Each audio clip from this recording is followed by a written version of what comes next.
দর্শকবৃন্দ, education and knowledge চ্যানেলে আপনাদের সকলকে স্বাগতম। গত মাসের ২৬ তারিখ প্রকাশিত হয়েছে প্রাথমিক শিক্ষকদের বেতন বৃদ্ধি তথা গ্রেড পে বৃদ্ধি ও পে স্কেল বৃদ্ধি সংক্রান্ত বিজ্ঞপ্তি, এবং তারপরই রাজ্যের প্রথম শ্রেণীর সংবাদপত্র এবং নিউজ চ্যানেলে দেখানো হয় প্রাথমিক শিক্ষকদের বেতন ৭, ৮ এমনকি ৯,০০০ টাকা পর্যন্ত বাড়তে চলেছে, এবং কয়েকটি হিসাবও দেখানো হয়।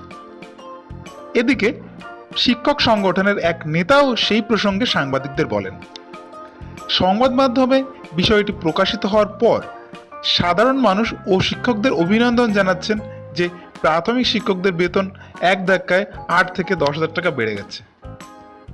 অথচ আশ্চর্যজনকভাবে সত্যি যে এখন পর্যন্ত প্রাথমিক শিক্ষকরা জানেনই না তাদের বেতন বৃদ্ধির সঠিক হিসাব বা বেতন বৃদ্ধি ঠিক কীভাবে হচ্ছে। এদিকে ইতিমধ্যে আগস্ট মাসের ১০ তারিখ পেরিয়ে গেছে। অন্যদিকে সামনে কয়েকটি সরকারি ছুটির দিন থাকায় কার্যদিবস আরও কমে গেল। এমত অবস্থায় যে সমস্ত আধিকারিক এবং শিক্ষকবৃন্দ যারা প্রাথমিক শিক্ষকদের বেতনের হিসাব বা ক্যালকুলেশন করে ডিপিএসসিতে ফরওয়ার্ড করেন, তারাও দুশ্চিন্তায় আছেন। তাদের মধ্যে কয়েকজন গতকাল বিভিন্ন ডিপিএসসিতে সেই হিসাব সম্পর্কে জিজ্ঞাসা করতে গেলেও সঠিক উত্তর মেলেনি।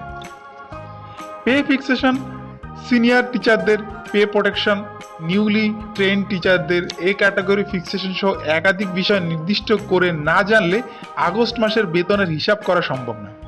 অথচ ১৫-১৬ তারিখের মধ্যে হিসাব না পাঠালে প্রসেসিং করে তা ২৬ থেকে ২৭ তারিখের মধ্যে ট্রেজারিতে পাঠানো মুশকিল হয়ে যাবে। তাই শিক্ষকদের পাশাপাশি তারাও চাইছেন দ্রুত হিসাব ও ফর্মুলা জানতে।